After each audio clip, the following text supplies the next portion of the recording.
प्राचीन भारत में एक गुरुकुल था जहाँ दूर दूर से विद्यार्थी शिक्षा प्राप्त करने आते थे। एक दिन एक जिज्ञासु शिष्य ने अपने गुरु से पूछा, गुरुदेव, शास्त्रों में 14 विद्याओं और 64 कलाओं का इतना महत्व क्यों बताया गया है?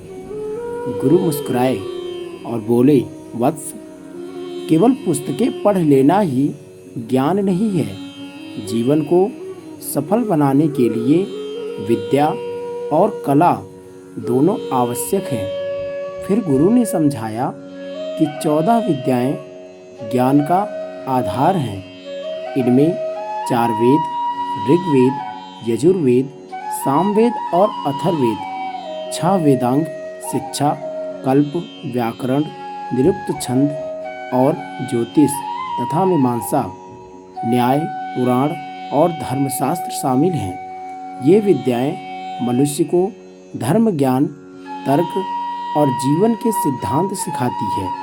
इसके बाद गुरु शिष्य को एक विशाल उद्यान में ले गए, जहाँ कुछ लोग संगीत गा रहे थे, कुछ चित्र बना रहे थे, कुछ नृत्य कर रहे थे और कुछ शिल्पकला में निपुण थे। गुरु ने कहा, इन्हें ही 64 कलाएं कहते हैं।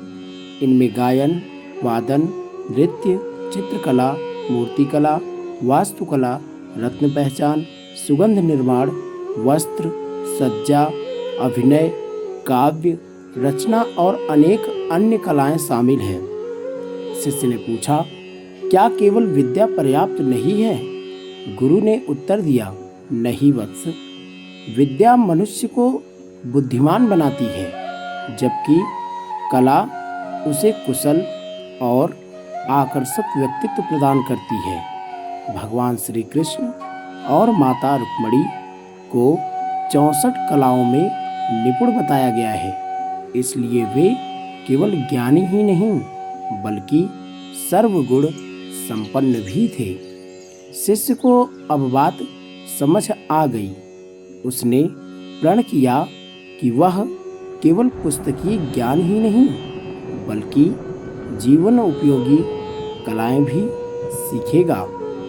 गुरु ने अंत में कहा, जिस व्यक्ति के पास ज्ञान की 14 विद्याएं और व्यवहार की 64 कलाओं का संतुलन होता है, वही सच्चे अर्थों में सफल, सम्मानित और आदर्श मनुष्य बनता है। यही कारण है कि भारतीय संस्कृति में 14 विद्याओं और 64 कलाओं को मानव जीवन की पूर्णता का प्रतीक माना गया है। धन्यवाद।